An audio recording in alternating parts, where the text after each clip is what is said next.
आज हम सभी विद्यार्थी लोगन के अपन यूट्यूब चैनल सुंदर मैथमेटिक्स पॉइंट पर स्वागत करता हैं।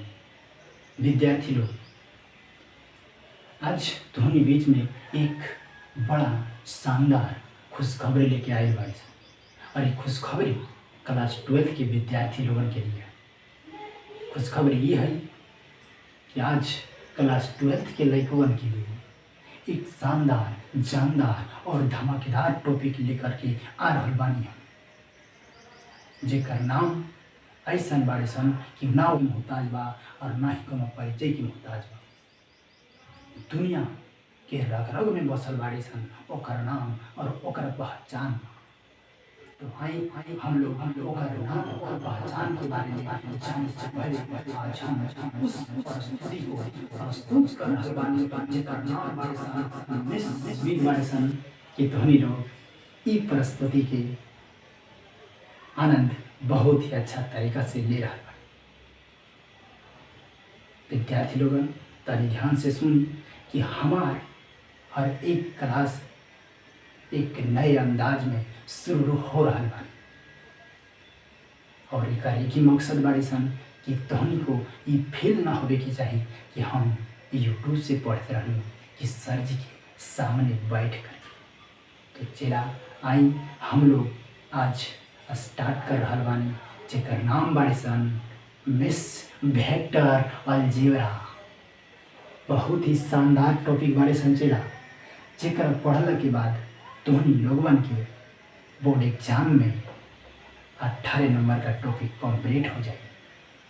आई हम लोग एक नए अंदाज में, भोजपुरी अंदाज में, शानदार अंदाज में स्टार्ट कर रहा बानी वेक्टर अलजेब्रा।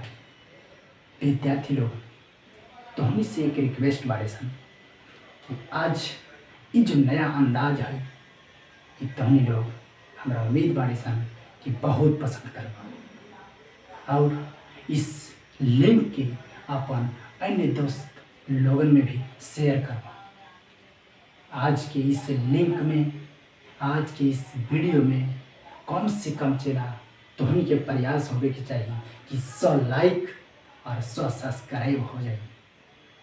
तो आज स्टार्ट हम कर रहा बानी वेक्टर अलजेब्रा जेकर उत्पत्ति कहाँ से होइल बाड़े, के कैले बाड़े सन और एकरा हम अपन जिंदगी में कैसे प्रयोग करम, उन सभी बातिया के ऊपर अच्छा तरीका से ध्यान देकर समझे के प्रयास करम। तो चलिए आ रहल बानी, प्रस्तुत हो रहल बानी आप लोगन के सामने वेक्टर अलजेब्रा के एक शानदार, जानदार और धमाकेदार टॉपिक लेके आ गए बानी। ये जो टॉपिक बारे समझेला, ये टॉपिक के नाम हो वेक्टर एंड 3D। वेक्टर भी एक अलग टॉपिक है और 3D भी एक अलग टॉपिक है। अभी जो हम चर्चा करो चला मिस वेक्टर अलजेब्रा, बड़ा शानदार है। चलो अब ध्यान दो, यहाँ पर जो ये पूरा टॉपिक है विद्यार्थी, ये हम यदि बात करें बोर्ड एग्जाम के पॉइंट ऑफ व्यू से, तो ये आपका जो टॉपिक है वो 17 से 18 मार्क्स का टॉपिक है। ठीक है, कितना है? 17 से 18 मार्क्स का ये टॉपिक है विद्यार्थी। ये बहुत ही शानदार टॉपिक आपका माना जाता है एग्जाम के पॉइंट ऑफ व्यू से। तो ये आप ध्यान रखेंगे कि जो वेक्टर और 3D, जबकि 3D आपका एक अलग टॉपिक है, लेकिन यदि किसी विद्यार्थी का, किसी स्टूडेंट्स का यदि आपका वेक्टर छूट जाता है किसी कारणवश, तो ये समझ जाइए कि 3D भी आपका गया है, क्योंकि वेक्टर का लगभग 90% कंसेप्ट 3D में यूज होता है। इसलिए आप समझें कि यहाँ पर जो वेक्टर चल रहा है तो वेक्टर गड़बड़ाया तो 3D हड़बड़ाया। समझ गया? इसलिए आपको ध्यानपूर्वक पढ़ते रहना है और स्टडी करते रहना है। और इसमें आप इस लेक्चर को यहीं पर ना रोकिए, क्योंकि एकरा में चला बड़ा रोचक और बहुत इम्पोर्टेंट कंसेप्ट बाड़े सन, इसलिए आगे आगे देखा। अब यहाँ पर वेक्टर और 3D के बारे में पता चल गया कि ये एक टॉपिक है जो बहुत ही शानदार, जानदार और धमाकेदार है और जेकरा से नंबर आवे की चाहिए बोर्ड में कितना, तो 17 से 18 नंबर का। अब हम लोग जो स्टार्ट कर रहा बानी चला वो है वेक्टर अलजेब्रा। का हुई? तब वेक्टर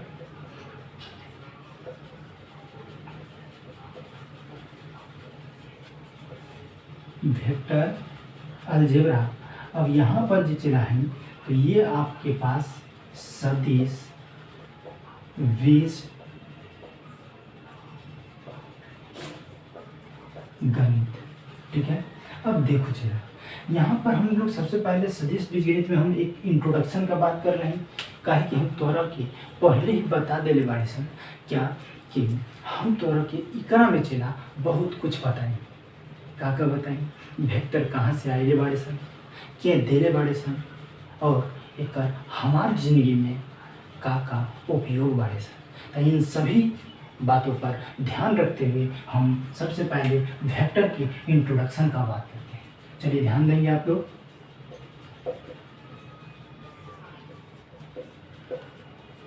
इंट्रोडक्शन, जिसको हिंदी में परिचय बोला जाता है। क्या बोला जाता है? परिचय। अब यहाँ पर देखो विद्यार्थी, हम लोग इंट्रोडक्शन ये जो वर्ड है सर, वेक्टर वर्ड, ये आखिर कहाँ से आया? तो ध्यान दीजिएगा, ये जो वेक्टर वर्ड है ये लैटिन भाषा, लैटिन वर्ड का एक शब्द है क्या? वेक्टस। वेक्टस लैटिन भाषा का एक वर्ड है क्या? वेक्टस। इस वेक्टस से ही लिया गया है, ठीक है। वेक्टस, यहाँ क्या बोल रहे हैं, वेक्टर जो एक लैटिन भाषा का वर्ड वेक्टस से लिया गया है, जिसका मीनिंग क्या होता है? मीनिंग, तो यदि मीनिंग का बात करें विद्यार्थी, तो यहाँ पर इसका मीनिंग होता है टू कैरी। क्या होता है? टू कैरी होता है। और टू कैरी का यदि बात करें तो इसका मतलब होता है ले जाना। क्या होता है? ले जाना। यहाँ या नहीं तो इसी को कहा जाता है हस्तगत, हस्तगत करना। तो यहाँ पर आपको ये पता चला कि वेक्टर, सबसे पहला बात यहाँ पर कोई आपसे ये पूछ सकता है कि वेक्टर जो आप पढ़ते हैं, ये वेक्टर यहाँ पर आप पढ़ते हैं, ये किस भाषा का शब्द है? तो किस भाषा से लिया गया है? तो आप बोल सकते हैं इसको कि वेक्टर जो एक लैटिन वर्ड वेक्टर से लिया गया है, जिसका मीनिंग क्या होता है? टू कैरी, यानी एक स्थान से दूसरे स्थान तक कैरी करना, यानी ले जाना, ठीक है। तो आपको यहाँ पर ऐसे वेक्टर जो भी है, तो उसमें भी आप पता है, आपको थोड़ा बहुत 11th में आप पढ़े हैं वेक्टर, जो फिजिक्स का टॉपिक है, जो क्लास 11th में है, वहाँ पर भी आप पढ़े होंगे। यानी वेक्टर जो होता है उसमें डायरेक्शन का जरूरत होता है, और कहीं हम कुछ ले करके जाते आते हैं तो वहाँ भी आपका डायरेक्शन, यानी यहाँ पर क्या है, तो वेक्टर्स शब्द से लिया गया है, जिसका मीनिंग क्या होता है? टू कैरी, यानी ले जाना। विद्यार्थी इसमें कई बात आएगा वेक्टर में, ठीक है। और वेक्टर में कई बात आएगा जिसको आप बहुत पहले जान चुके हैं, जैसे आपके पास भौतिक राशि, फिजिकल क्वांटिटी है ना, उसके बाद आपके पास आएगा स्केलर क्वांटिटी, वेक्टर क्वांटिटी। तो इन सभी चीज़ों के बारे में आप बहुत पहले पढ़ चुके हैं, क्लास 10th 9th और 11th में भी आप पढ़े हैं। तो इसलिए हम लोग फिजिकल क्वांटिटी और चूँकि यहाँ पर भी आपका मैथमेटिक्स में पढ़ना है, तो यहाँ पर भी हम आपको पढ़ाएंगे, लेकिन इसको हम थोड़ा फास्ट लेकर के चलेंगे, ताकि हमारे पास जो टाइप्स ऑफ वेक्टर स्टार्ट होगा, टाइप्स ऑफ वेक्टर से हमारा समझाने का काम स्टार्ट होगा। इसलिए आप लोग ध्यान से इस वीडियो में बने रहेंगे और इसका आनंद लेते रहेंगे। चलिए, तो हम लोग आगे बात करते हैं। हम आपको यहाँ पर ये समझाएं कि वेक्टर एक शब्द लैटिन भाषा के शब्द वेक्टर से लिया गया, जिसका मीनिंग क्या होता है? To carry. यदि हम इसके बाद का बात करें वेक्टर में, तो वेक्टर में बहुत सारे मैथमेटिशियन ने अपना योगदान दिया है।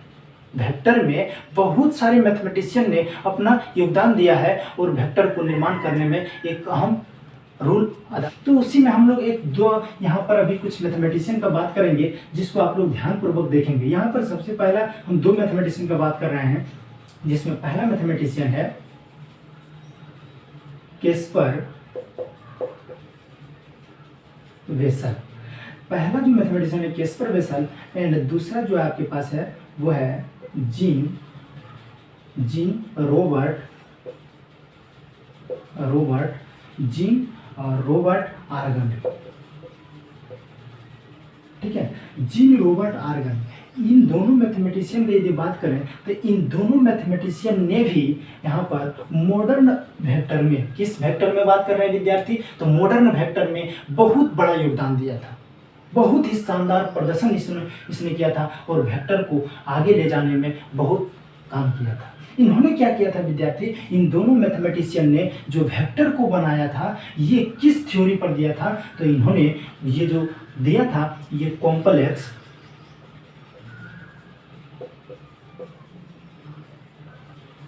नंबर, कॉम्प्लेक्स नंबर पर बेस्ड करके थ्योरी दिया था। और यदि हम बात करें विद्यार्थी यदि कॉम्प्लेक्स नंबर का, तो कॉम्प्लेक्स नंबर जो होता है वो a प्लस आयोटा b या फिर x प्लस आयोटा y के रूप की जो संख्या होती है उसी को हम लोग क्या कहते हैं, तो कॉम्प्लेक्स नंबर कहते हैं। ठीक है, तो यहाँ पर आपको क्या पता चला, ये जो कैस्पर बेसल और जीन रॉबर्ट आर्गन जो थे दोनों मैथमेटिशियन, इन्होंने मॉडर्न वेक्टर में बहुत बड़ा योगदान दिया था।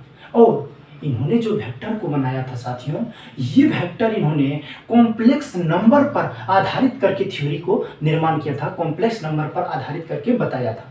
लेकिन यदि हम बात करें तो और कोई मैथमेटिशियन नहीं था सर, तो कई मैथमेटिशियन हुए हैं साथियों, कई मैथमेटिशियन ने वेक्टर में अपना योगदान दिया था। और यदि बात करें हम साइंटिस्ट का, तो कई, लेकिन साइंटिस्ट का यहाँ पर बात चर्चा नहीं करेंगे क्योंकि हम पढ़ा रहे हैं मैथमेटिक्स, तो हम लोग मैथमेटिशियन पे ही बात करेंगे। चलिए, तो यहाँ पर आपको ये पता चला कि कैस्पर बेसल और जीन रॉबर्ट ने, ये दोनों ने ही अपना जो थ्योरी दिया था मॉडर्न वेक्टर के रूप में, वो किस पर बेस्ड किया था, किस पर आधारित करके दिया था, तो कॉम्प्लेक्स नंबर पर आधारित करके दिया था। लेकिन यदि हम इसके बाद का और एक और मैथमेटिशियन की यदि बात करें जिन्होंने कि वेक्टर में बहुत बड़ा योगदान दिया था, बहुत अहम योगदान दिया था, यदि हम कहें दूसरे शब्दों में तो फादर ऑफ वेक्टर है ना, वेक्टर का फादर किसे कहा जाएगा, तो यदि हम उस मैथमेटिशियन का बात करें तो आप आइए यहाँ पे हैं, वो जो मैथमेटिशियन थे साथियों, वो एक आयरिश मैथमेटिशियन थे। क्या थे?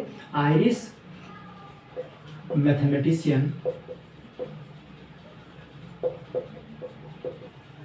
मैथमेटिशियन, कौन थे? तो थे sir William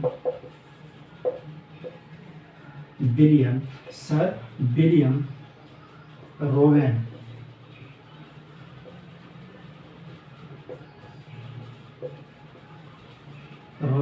Hamilton.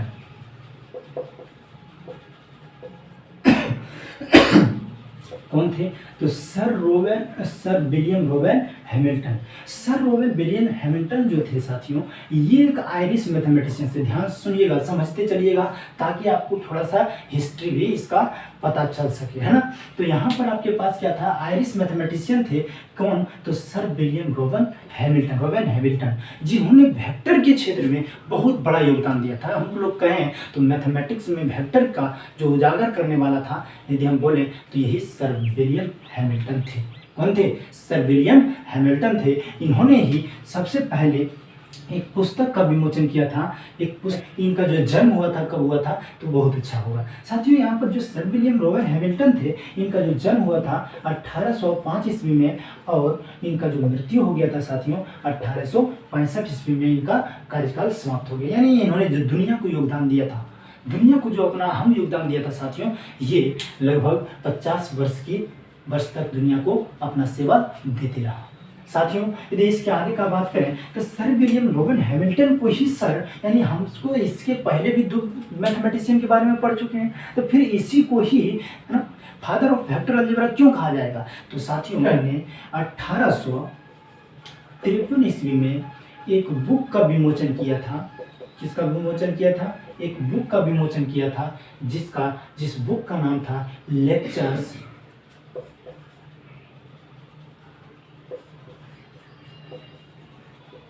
Lectures on, क्या था?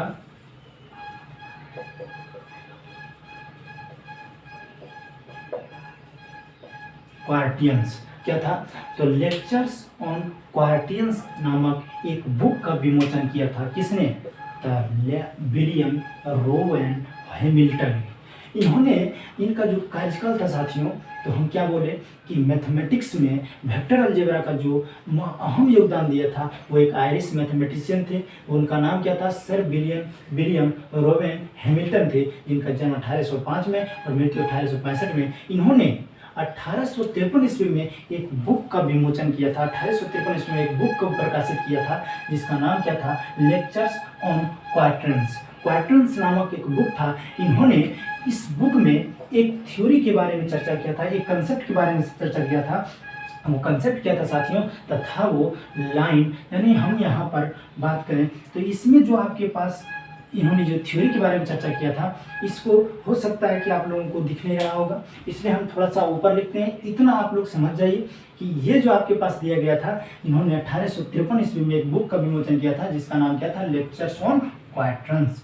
क्वाड्रेंट्स के बाद हम लोग अब मिटाते हैं इसको, आप लोग स्क्रीनशॉट करके ले लीजिएगा या तो लिख लीजिएगा। यह था, और इस बुक में इन्होंने वेक्टर के बारे में चर्चा किया था। वो वेक्टर के बारे में जो चर्चा किया था साथियों, वो कहाँ किया था, तो इन्होंने इस बुक में एक पॉइंट पर चर्चा किया था जिसका नाम क्या था, डायरेक्टेड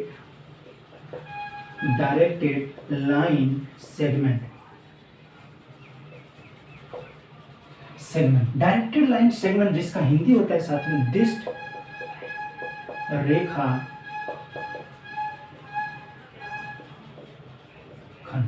और इस दिष्ट रेखा खंड के बारे में समझाने और बताने के क्रम में ही इन्होंने सबसे पहले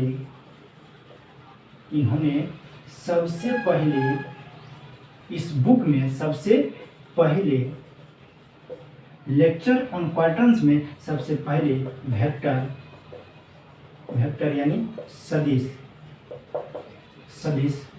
शब्द का प्रयोग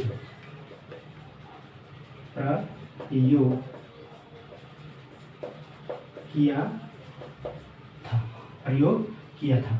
तो आपको यहाँ से पता चल गया साथियों क्या, कि जो ये लेक्चर्स ऑन क्वाड्रेंट्स जो नामक बुक जो इन्होंने लिखा था, इसमें डायरेक्टेड लाइन सेगमेंट एक पॉइंट था जिसके बारे में इन्होंने चर्चा किया था, और इसके बारे में बताने के क्रम में ही सबसे पहले वेक्टर यानी सदिश शब्द का प्रयोग इन्होंने अपने बुक में किया था, जिसके बारे में हम लोग यहाँ पर स्टडी करेंगे। लेकिन साथियों यहाँ पर जो ये बुक लिखा है, तो बुक में तो क्या दिया होगा, कंसेप्ट दिया होगा और थ्योरी दिया होगा, है ना। कंसेप्ट और क्या दिया गया होगा, थ्योरी। तो इस लेक्चर ऑन क्वाड्रेंट्स नामक जो बुक इन्होंने लिखा था, इसका जो सिंपलेस्ट फॉर्म क्या हम बोल रहे हैं, सिंपलेस्ट फॉर्म, यानी इस बुक का जो थ्योरी का जो सिंपलेस्ट फॉर्म था, सरलतम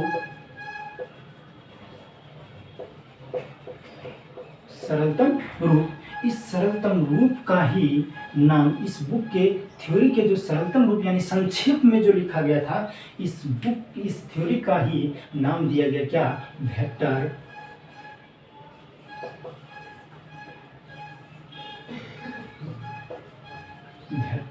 अलजेब्रा, जिसको हम लोग बोलते हैं हिंदी में सदिश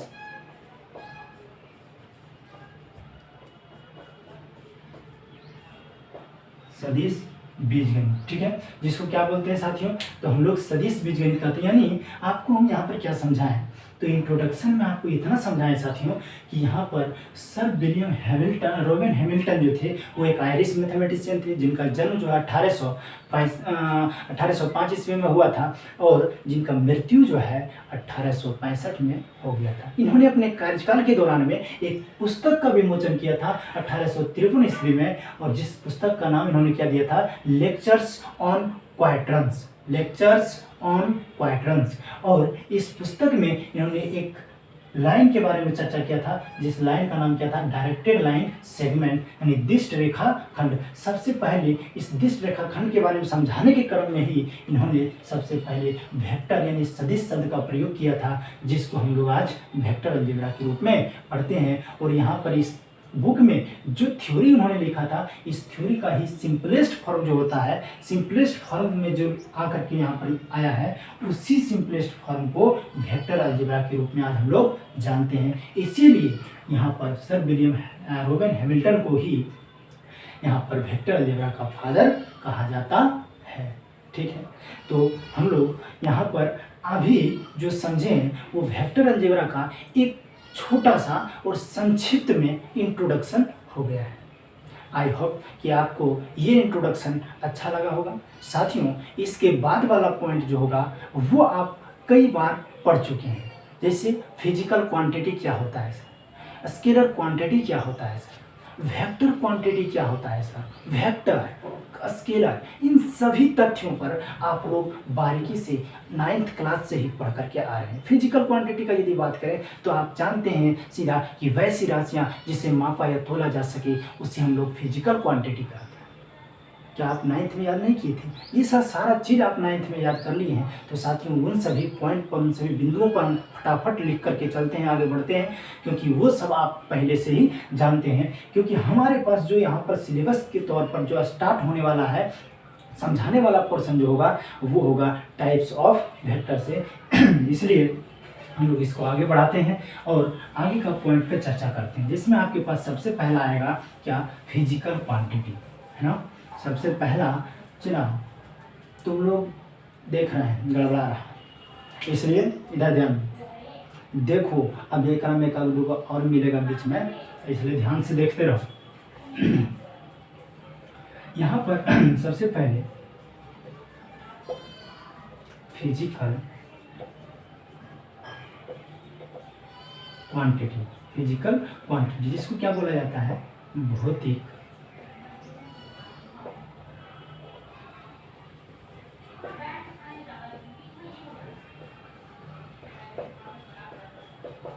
भौतिक राशि। ठीक है, तो आपको पता है ये भौतिक राशि किसको कहते हैं? कि वैसी राशि जिसे मापा जा सकता है, वैसी राशियाँ जिसे मापा जा सकता है उसे हम लोग क्या कहते हैं? फिजिकल क्वांटिटी, यानी भौतिक राशि। जैसे यदि बात करें तो आप जाते हैं बाजार तो लाते हैं क्या? 5 kg चावल। बताओ चावल जो आपके पास है वो आप क्या तोल नहीं सकते हैं, माप नहीं सकते हैं? तो तोल सकते हैं। तो ये भी आपका क्या है? एक फिजिकल क्वांटिटी। आलू 5 kg, ये भी फिजिकल क्वांटिटी।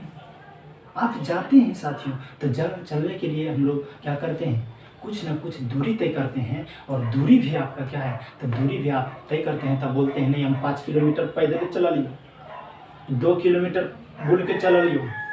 तो यहाँ पर क्या है चला, ये सारा चीज़ जो आप बोल रहे हैं 5 किलोमीटर 4 किलोमीटर चल के आए हैं, बुल के आए हैं, तो ये सारा चीज़ जो है आपके पास, यही सब क्या है जिसको हम लोग नाप सकते हैं, तोल सकते हैं, वो सभी चीज़ कहलाता है भौतिक राशि, फिजिकल क्वांटिटी।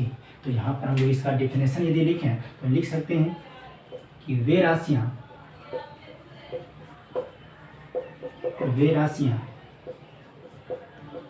जिसे मापा जा सकता है, माप सकते हैं, किसी का वजन को माप सकते हैं।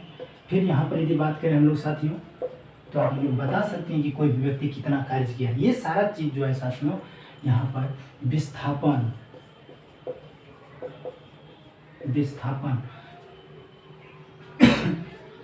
आपके पास समय,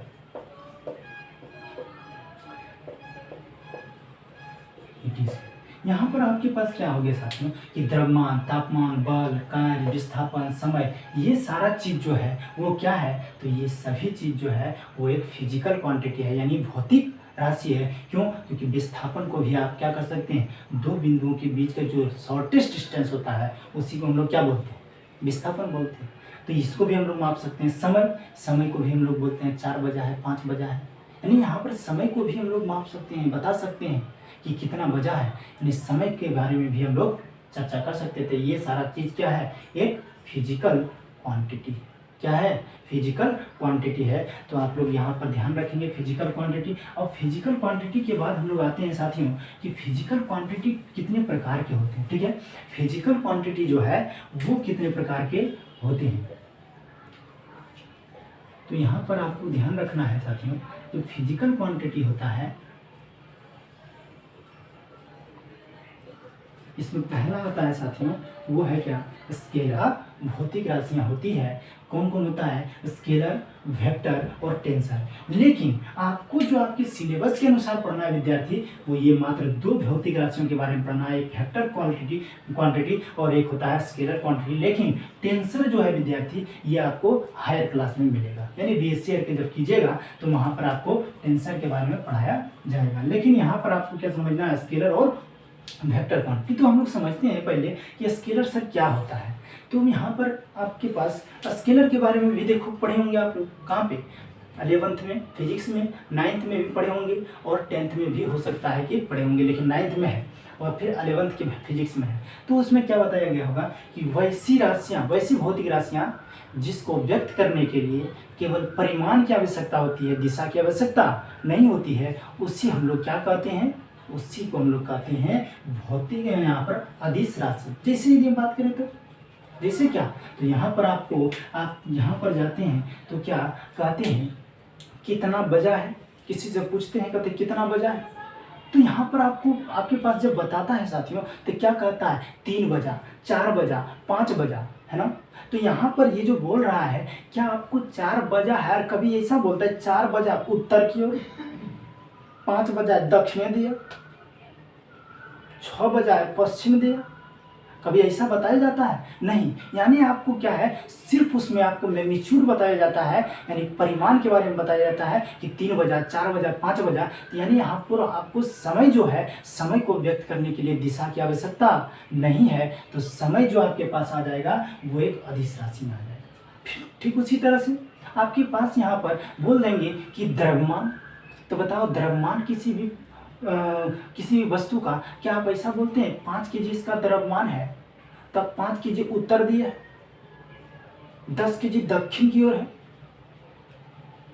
ऐसा कभी बोला करते हैं नहीं। यानी आपके पास क्या है साथियों, जो स्केलर क्वांटिटी होता है जिसको व्यक्त करने के लिए केवल और केवल क्या जरूरत पड़ता है, तो सिर्फ और सिर्फ जरूरत पड़ता है यहाँ पर मैग्नीट्यूड का, तो उसी को हम लोग बोलते हैं क्या, तो उसको बोलते हैं यहाँ पर स्केलर क्वांटिटी। लेकिन यदि वेक्टर क्वांटिटी का बात करें साथियों, तो यहाँ पर वेक्टर क्वांटिटी में आपके पास क्या आ जाएगा, तो वेक्टर क्वांटिटी साथियों कहते हैं हम लोग वेग, कितना स्पीड से आप गाड़ी चला रहे हैं, कितना वेलोसिटी से आप गाड़ी चला रहे हैं, है ना।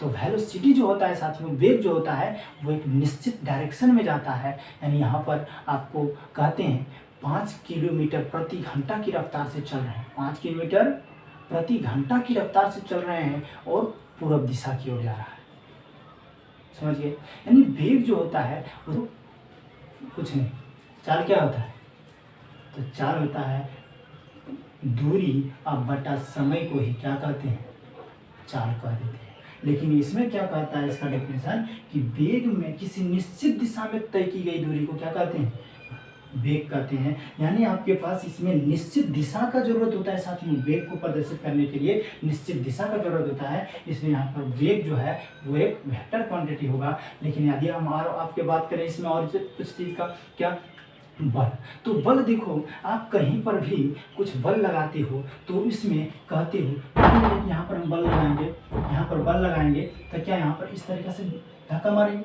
और धक्का मारेंगे तो इसका डायरेक्शन किधर जाएगा साथियों, तो डायरेक्शन देखिए इस ओर जा रहा है ना, डायरेक्शन किधर, इस ओर जा रहा है। इसका मतलब ये जो आपके पास बल लग रहा है ये इस डायरेक्शन में लग रहा है, और इसमें हम ये भी बता सकते हैं कि ये हमारा हाथ के द्वारा जो बल लग रहा है ये 2 न्यूटन है कि 5 न्यूटन है कि 4 न्यूटन है कि 6 न्यूटन है। यानी ये जो आपके पास लग रहा है एक फिक्स डायरेक्शन में लग रहा है, और ये आपके कितना न्यूटन लग रहा है ये भी बता सकते हैं। यानी आपके पास ये जो बल जो होता है, बल भी क्या होता है, एक वेक्टर क्वांटिटी होता है। तो आप यहाँ पर लिख सकते हैं, इसको क्या लिख सकते हैं साथियों, मिटाते हैं हम इसके बाद इसका डिफिनेशन को लिखते हैं। ध्यान से देखिएगा आप लोग कि अदिश हम लोग किसको कहते हैं, ठीक है। सबसे पहला हमारे पास जो पहला पॉइंट है वो है अदिश राशि यानी स्केलर कहते हैं। जैसे यदि हम एग्जाम्पल का बात करें तो जैसे यहाँ पर यदि हम एग्जाम्पल का बात करें साथियों, तो ये आपके पास क्या आ जाएगा, यहाँ पर आपके पास एग्जाम्पल में आ जाएगा क्या, तो लंबाई, क्योंकि लंबाई को भी हम लोग क्या कर सकते हैं, लंबाई हम लोग नापते हैं तो ऐसा थोड़ा होता है कि पूर्व के नापते हैं कि पश्चिम की दक्षिण, नहीं, लंबाई भी आपके पास क्या है, एक अदिश राशि है। यहाँ पर द्रव्यमान,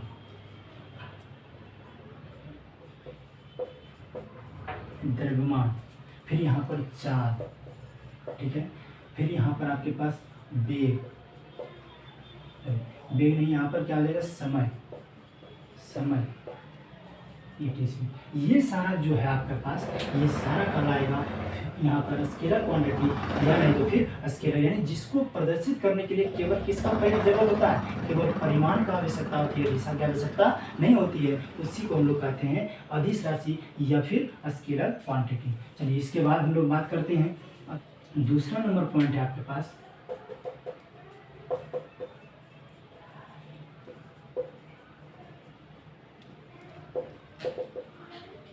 क्वांटिटी और वेक्टर, इसको बोला जाता है सदिश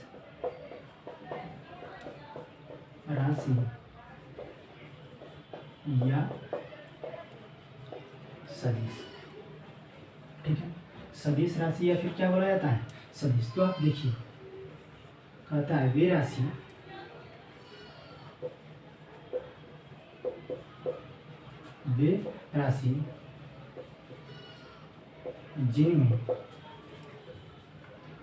जिनमें दिशा, जिनमें परिमाण तथा निश्चित दिशा